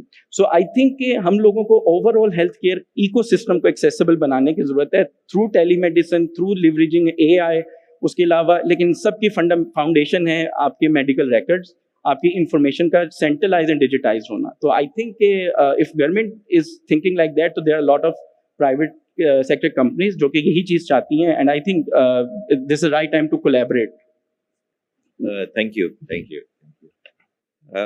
I will now concentrate on Akbar Raza. Electronic medical record and data privacy. जी. ठीक है ना? And institutional and national boundaries. So एक डबल एज स्वॉर्ड है कि हम डेटा प्राइवेसी को भी कैसे हम कंट्रोल करें and availability of this record, whether, for example, I'm Karachi based and I'm traveling to Lahore or Islamabad and something happens and my record is available. तो ये मुझे बताएं कि कैसे हम ये डेटा प्राइवेसी को भी मैनेज कर सकें and interoperability भी कर सकें and इसकी एक्सेस भी हो and maybe international access भी हो सके. Sure. Thank you, Dr. Noor. So myself is Akbar Raza, and I'm the head of marketing at DigiTrends, which is an IT company, but we are mainly working with health tech segment for over 10 years now. I'd like to start off by continuing to what Mr. Hussain has mentioned regarding AI. So just to be very clear, AI is more than ChatGPT, and it's the revolution that is coming, which will be unstoppable for everyone. So हम बात करते हैं कि Pakistan has a very backward mind set. यहाँ पे governance इतनी नहीं है, डेटा प्राइवेसी नहीं होती, कोई कंप्लाइंसेस नहीं है. But health take is one segment that is the most compliant of all the industries that are operating in Pakistan. And with respect to AI, there's this thing called AI governance and AI compliance, जो कि waste में काफ़ी ज़्यादा जो है वो आप उस पर पूरा उन्होंने डिफरेंट जॉब्स क्रिएट कर दिए हैं AI गवर्नेंस से रिलेटेड. तो उसको यूटिलाइज करते हुए हम जो है we can use the data and make it governed and make it compliant as per the policies that are available to us in Pakistan. And as Dr. Noor has mentioned, we cannot wait anymore. We cannot wait कि government जो है वो कुछ compliances create करेगी, कुछ policies बनाएगी. We have to do our own actions in order to survive, in order to meet the gaps that are already there. Data को use करके हम AI से, everybody knows कि AI cannot work without the data, and the data privacy is one issue that is very much talked about in the West as well. So हम उसको इस तरीके से कर सकते हैं कि हम डिफरेंट मेडिकल डिवाइसेस को यूज़ करें. हम AI के जो डेटा है, जितना भी पेशेंट्स का डेटा है, हमको डिवाइसेस तक ही महदूद करें. हम ऐसे कंप्लाइंसेस और ऐसी रेगुलेशंस बना लें जाके आपके जो डेटा प्राइवेसी ब्रीचेस हैं उसको हम मिनिमाइज कर सकें. और क्योंकि डेटा के बगैर AI वर्क नहीं करेगा, and AI is the next revolution. तो हमें इसी को लेके चलना है. We have to be progressive about it, otherwise we will be left behind. जैसे हम पहले कोविड के टाइम पे भी पीछे रह गए थे. हमने वो उन चीज कोविड को यूटिलाइज नहीं किया, अपनी डिजिटल हेल्थ पॉलिसीज भी नहीं बनाई.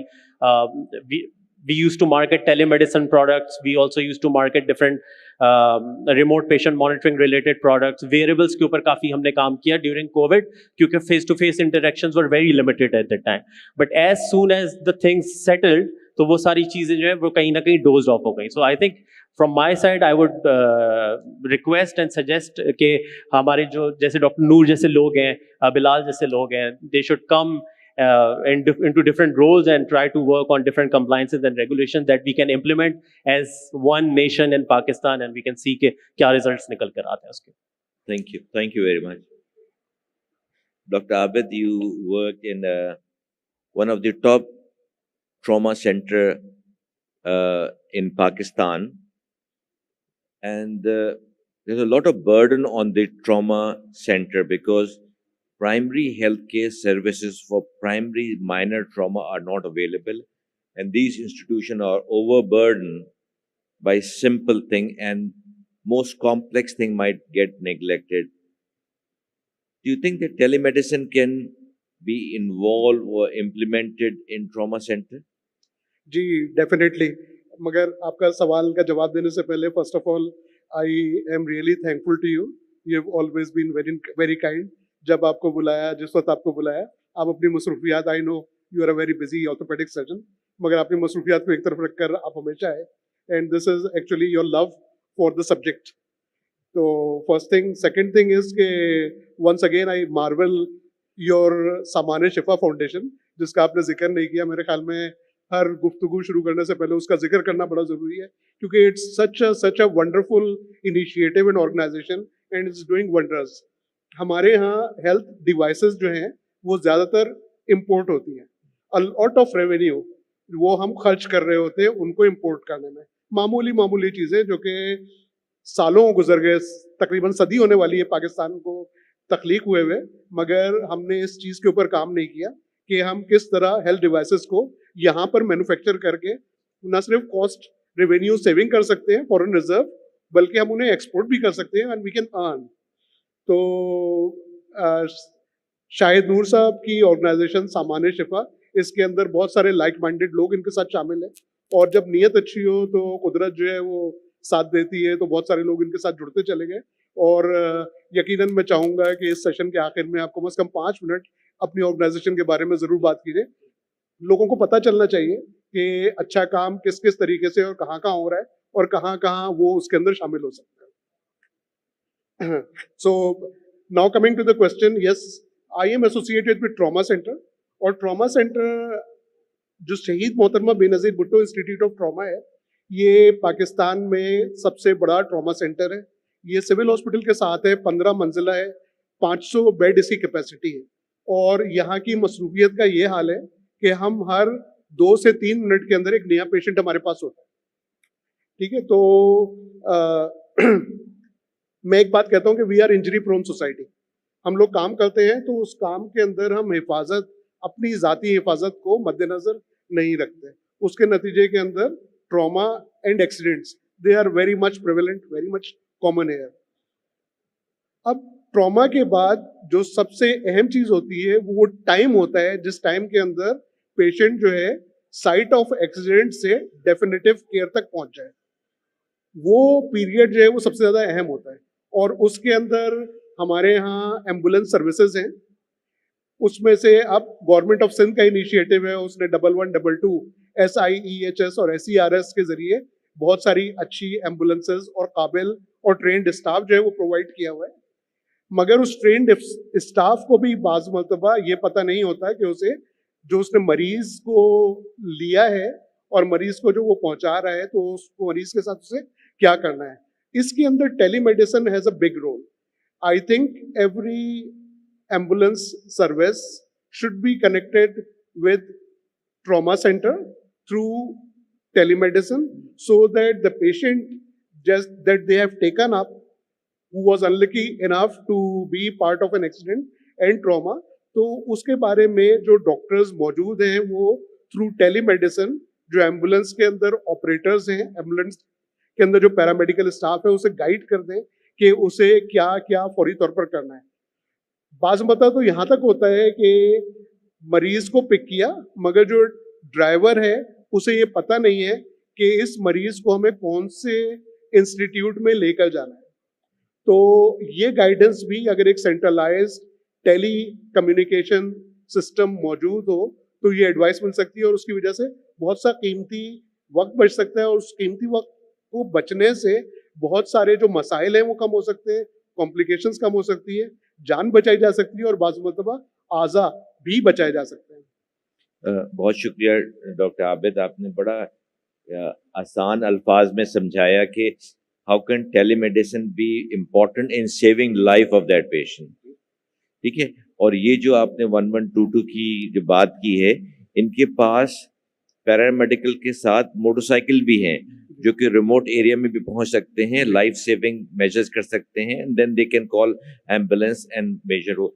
लेकिन अगर इंटीग्रेटेड हो, कराची की सड़कों में एक एम्बुलेंस फंस जाती है, उसको पता नहीं कि किस जगह जाना है, और ड्राइवर को तो ट्रेन पैरामेडिकल स्टाफ जिसकी कम्युनिकेशन हो एंड सेंट्रलाइज हो कि इसको JPMC में लेके जाना है या इसको यहाँ लेके जाना है, जिस शहर में जो फैसिलिटीज अवेलेबल हो वो चीजें हो जाएं। नवीद प्लीज, आपसे लास्ट क्वेश्चन है, उसके बाद फिर हम क्वेश्चन आंसर का एक सेशन रखेंगे। नवीद, आपकी फाइनल रिकमेंडेशन क्या है जो आपने जो प्रॉब्लम देखी है? मुझे एक चीज़ बताइए, आपने यकीनन जब नौजवान थे हम लोग, 25-26 साल के थे जब से अपने प्रोफेशनल करियर स्टार्ट किया हम लोगों ने, और आज माशाल्लाह 40 साल गुजार दिए। मुझे ये बताएं कि आपकी जो भी लेगेसी है उसको आगे बढ़ाने के लिए आपने कोई टीम तैयार की है क्या? जैसे आप उसके बाद क्या होगा? जब हम लोग चले जाएंगे तो क्या होगा? देखिए,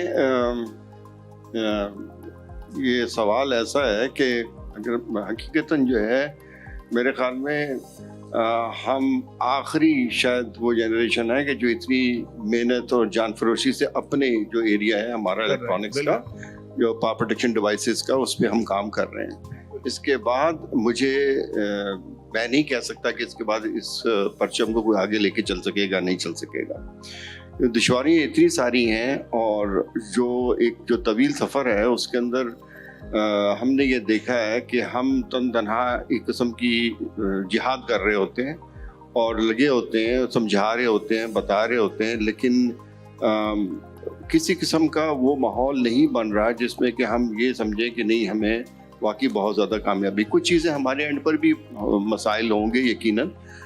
मिसलन मैं समझता हूँ कि शुरू के जो साल थे उन दिनों हमने जिस तेज़ी से प्रोडक्ट डेवलपमेंट और मुख्तलिफ़ किस्म के मॉडल्स बनाने की कोशिश की, शायद हमें उससे ज़्यादा फोकस करना चाहिए था एक पर्टिकुलर रेंज के अंदर, और हम उसी के अंदर जिद्दत पैदा करते हैं बजाय इसके कि उसकी जो प्रोडक्ट जो ब्रेड्थ है ना वो बढ़ाने की बजाय प्रोडक्ट डेप्थ जो है उस पर हम काम करते हैं। वो एक लेसन टू लर्न था कि बजाय इसके कि हम मुख्तलिफ प्रोडक्ट्स बनाएं और आपके पास इतने R&D रिसोर्सेज ना हों कि आप उसमें फ्लो बैक कर सकें, कि हर एक को उस लेवल पे लेकर आएँ कि या तो वो इम्पोर्ट सब्स्टिट्यूशन करे या एक्सपोर्ट करे। इम्पोर्ट सब्स्टिट्यूशन के हवाले से तो खैर मेरे ख्याल में हम काफ़ी हद तक कामयाब रहे कि हमने जो प्रोडक्ट इम्पोर्ट होती थी उनको सब्स्टिट्यूट कर दिया, लेकिन शायद हम उस लेवल पे उनको नहीं ले जा सके बिकॉज जो हमारी प्रोडक्ट ब्रेड थी वो इतनी थी कि हर एक को हम उस मेयार पर ले जाते कि हम एक्सपोर्ट कर लेते। तो ये तो हमारे अपने एंड की चीज़ें थी, लेकिन मैंने साथ ये कहा कि जो हमारी हुकूमत वक्त होती है या जो उसके मिनिस्ट्रीज और इदारे होते हैं उनको ये इल्म ही नहीं होता कि हमारे मुल्क में क्या बनता है। पहली बात है कि उनके इल्म में ही नहीं है, उनके इदराक में ही नहीं है। मिसाल के तौर पे अगर मैंने सोलर चार्ज कंट्रोलर बनाया और इम्पोर्ट हो रहा है कि सोलर चार्ज कंट्रोलर, पता चला उसके ऊपर ड्यूटीज और टैक्सेस नहीं है, लेकिन मैं जब बेचने जाता हूँ लोकली प्रोड्यूस और उनसे मैं पता करूँ तो मुझ पर ये लाजिम होता है कि मैं सेल्स टैक्स भी चार्ज करूँ, जबकि इम्पोर्ट पे नहीं है। अगर पूछा जाए FBR से, जो हमने पूछा कि भाई ये आप हमसे क्यों तवक्को रखते हैं कि हम सेल्स टैक्स चार्ज करें, इस पे तो इम्पोर्टेड प्रोडक्ट पे तो कोई सेल्स टैक्स तो ड्यूटी नहीं है। हमें वो उनका जवाब ये आता है कि जी हमें इल्म ही नहीं कि हमारे मुल्क में ये बन रहा है। और बताने वाला कौन है? Engineering development board. Engineering development board की जिम्मेदारी कि उनको पता होना चाहिए कि मुल्क में इंजीनियरिंग गुड्स बनती क्या है, उनके इल्म में ही नहीं है। फिर उसके बाद जब वो आगे FBR को जाके बताएंगे कि भाई ये बनती है, इस पे आप टैक्सेस और ड्यूटीज मत लगाइए या इस पे इतने % लगाइए, ये एक किस्म का डिस्कनेक्ट है। जो हुकूमती इदारे हैं ना और एंटिटीज, उनमें भी डिस्कनेक्ट है। उनको एक तो इंटरेस्ट नहीं है, उनको कोई दिलचस्पी नहीं है क्या बनता है हमारे मुल्क में। बता भी दिया जाए तो वो फिर आगे जो रेलिवेंट इदारे हैं उनको नहीं बताते। तो जो पॉलिसी जो बनती है जिस किस्म की भी, वो सही तरह से इम्प्लीमेंट नहीं हो पाती। तो वो दिलचस्पी नहीं है। दिलचस्पी जो है ना, जब तक नहीं होगी हम अपने लेवल पर करते रहेंगे काम, लेकिन जो इस सारे मुमलिकत को चलाने वाले इदारे हैं उनको इल्म ही नहीं होगा हो क्या रहा है, और उस हवाले से वो कुछ करेंगे नहीं। तो हम कब तक ये जंग लड़ते रहेंगे? हाँ, कभी कामयाबी होगी, कभी नाकामी होगी, तो ये सिलसिला ऐसे ही रहेगा। तो नवीद, इसका मतलब ये हुआ दो बातें, दो ऑप्शन है आज की जो गुफ्तगू है। अभी मैं खालिद साहब से भी बात करूंगा, मुझे सिर्फ ये बताएंगे दो ऑप्शन है। या तो हम ये जो बातें कर रहे हैं ये नशिस्तम, गुफ्तम, बर्खास्तम, इसके बाद कोई उसका एंड रिजल्ट कोई भी नहीं होगा किसी किस्म का। या एटलीस्ट देखें, मैं आपको एग्जांपल दूं कि मैंने देखा है कुछ एक इलाके में गया तो वहाँ की सड़कें टूटी थी चारों तरफ की, लेकिन कुछ अंदर की गलियां बड़ी साफ सुथरी, वेल मेंटेन्ड, और पता नहीं क्या कर लिया था। तो एटलीस्ट हम इतना तो कर सकते हैं कि जितने भी यहाँ कंसल्टेंट बैठे हुए हैं वो कम से कम कुछ कमिट करें। हम अब सेल्फ कमिटमेंट करें। इस वक्त 4-5 कंसल्टेंट में नज़र आ रहे हैं यहाँ बैठे हुए हैं। तो हम लोगों को चाहिए कि अगर कोई प्रोडक्ट, पाकिस्तानी प्रोडक्ट लेके आता है तो हम उनको हेल्प करें। अगर उसमें कुछ कमी है तो ऐसी चीज़ें सजेस्ट करें। मैं आपको एक एग्जाम्पल बताऊँ। 2005 में, बल्कि यहाँ पर कासिम बैठे हुए हैं, पर 2005 में हमने एक नई अर्थिंग का एक नई टेक्नोलॉजी समझने इंट्रोड्यूस करवाई, जिसमें हम खड्डा खोद के बड़ा सा और उसमें नमक, हल्दी, चूना, मिर्चें मिला के कॉपर प्लेट डाला करते थे, जो हमने कभी नहीं किया। लेकिन उसके बाद जो वो नई टेक्नोलॉजी क्या चीज़ थी कि वो जो हीरोइन चीज जो है ना, वो रॉड, अर्थिंग रॉड बाहर नजर आई, किसी को वो उखाड़ के ले जाया करते थे। तो एक जो है ना वेंडाल प्रूफ टाइप का एक नई टेक्नोलॉजी थी। अब वो जो केमिकल समझ लें या जो भी कंपाउंड समझ लें जो कि उसमें डाला जाता था, तो कुछ कंसल्टेंट ने उनसे कहा कि इसके इंग्रेडिएंट क्या है, पहले ये बताओ। तो हम लोगों को ऐसे सवाल करना नहीं चाहिए। अगर वो चीज़ हमें रिजल्ट मिल रहा है, सब कुछ हो रहा है, तो हमें उसको ज़रूर प्रमोट करना चाहिए या उसको गाइड ज़रूर करना चाहिए कि तुम ये करो, तुम्हारी प्रोजेक्ट आगे बढ़ना शुरू हो जाएगी। अगर मैं ये बात सही कह रहा हूँ तो प्लीज़ जो है ना, जितने भी हमारे साथी बैठे हुए हैं कंसल्टेंट्स, उनको ये चाहिए कि जो भी लोकल प्रोडक्ट आप जो है ना वो डेवलप करता है, हम उसको सपोर्ट करेंगे। कम से कम हम अपने एरिया में तो सफाई कर लें यार। हमें मालूम है कि हम जो कुछ भी यहाँ से रेजोल्यूशन पास करते हैं, तो जो 10-20 साल से कर रहे हैं, उसका कोई रिजल्ट निकला नहीं, आज कभी भी नहीं निकलेगा। खालिद साहब प्लीज, मैं आपसे दरखास्त करता हूँ, आपका कोई क्वेश्चन था बात के लिए। बिस्मिल्लाह रहमान